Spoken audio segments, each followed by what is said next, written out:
heart-shaped box by Nirvana this time around. Got another fairly simple song. We just really have two parts and a guitar solo. So without further ado, let's look at the song. So now this one is in, we're tuned down a half step. I believe everything on this record is. And then he's doing drop D on top of that. So lowest note is a C sharp or D flat. And the rest is just down a half step. So I'm going to talk about the chords first. We have an A5 power chord, 3 strings, and we're on clean channel with the bridge pickup.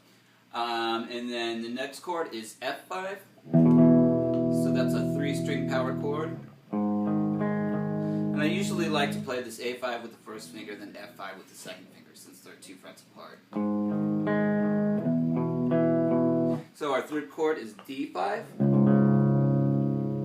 So that's just our low 3 strings, open. And then the next time around we have a different chord. And we have this. So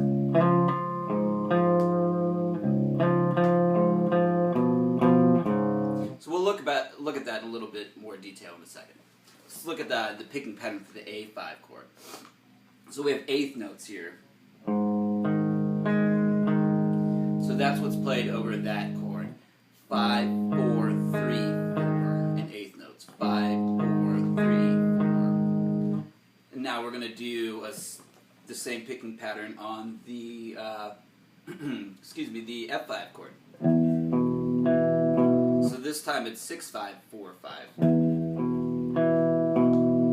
So put those together.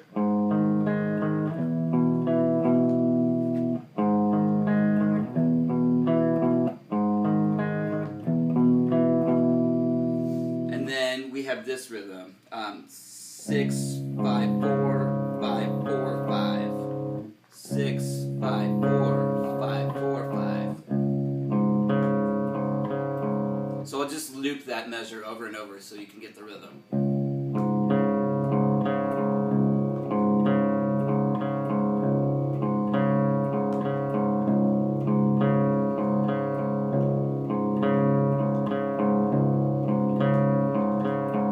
Begins to sound like The End by The Doors.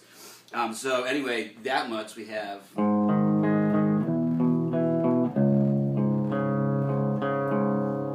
And then, okay, so we're going to play the A and then the F5 again.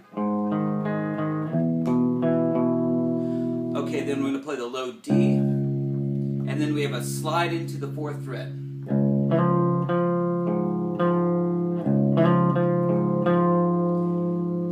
And then after that, we're going to pick that note again. And then we have the open A string, and then the 4th string again. Now, for the rest of the measure, we're going to put the first finger down and play those 2 notes, and then to the open string at the end. So I'll do that measure really slowly now.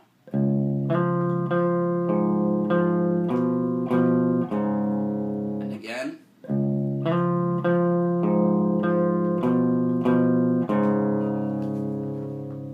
And that's back up to speed.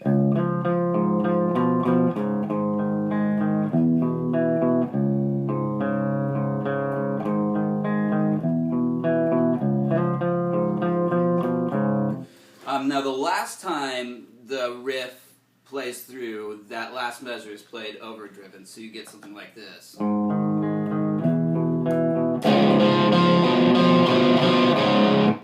Alright, so now we are in the chorus. I'm just going to play this for you clean so you can see what's going on better. Basically, we've got this 1 and 2, 3 and 4 rhythm for the first measure that the drums, guitar, and bass are all doing. And it goes like this. So that's 1 and 2. So what we're doing there is playing downstrokes on A, on our A5.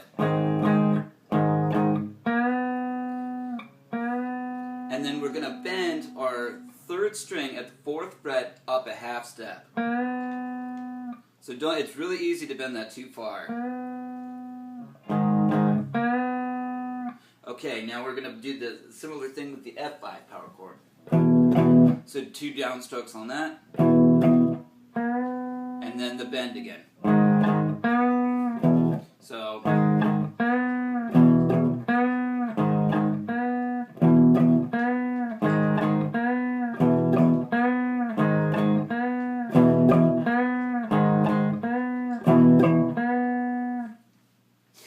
And then what we have is kind of similar to what happens in the verse.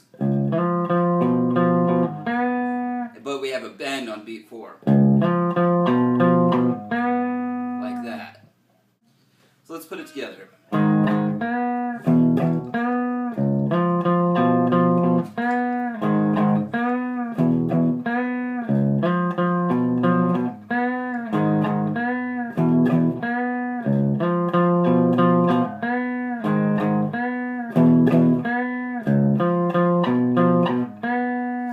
So at the end we have a little transitional part that goes like this.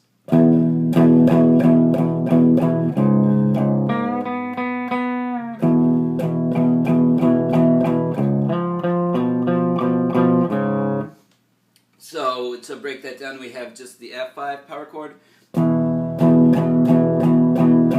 for a measure like that.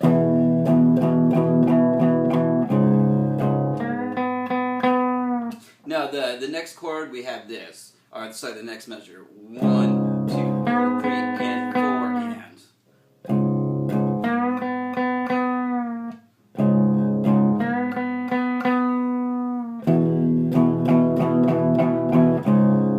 So I put those measures together.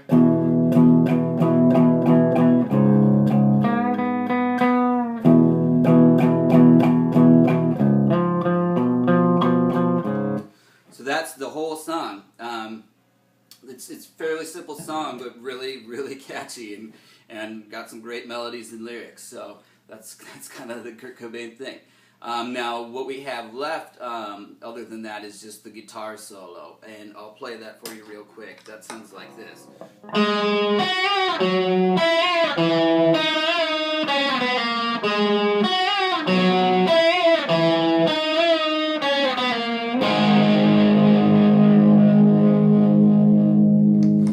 So you want to have some sort of chorus effect going with like a high rate and depth. So I have a boss chorus, and pretty much the rate and depth are cranked here. Not all the way, but close to it.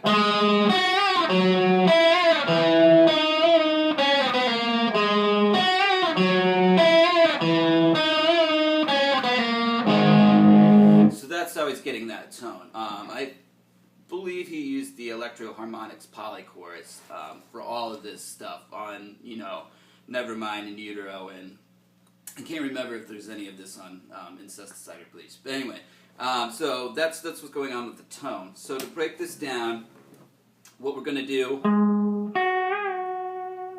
is we're going to play our 4th string at the 7th fret. So that's an A note. And then we're going to do a bend and release on the 2nd string at the 8th fret. So that's a whole step. And then we're going to come down to the G string. At the 5th fret, we're going to do kind of a similar thing. So now we're working out of the 5th and 6th frets. Okay, then we're going to come down and we're going to do the 3rd fret of the 4th string. And then a half-step bend and release on the 2nd string. So it's just a half step here. And then we've got this. So that's a D, and then C to B. So the whole thing is this.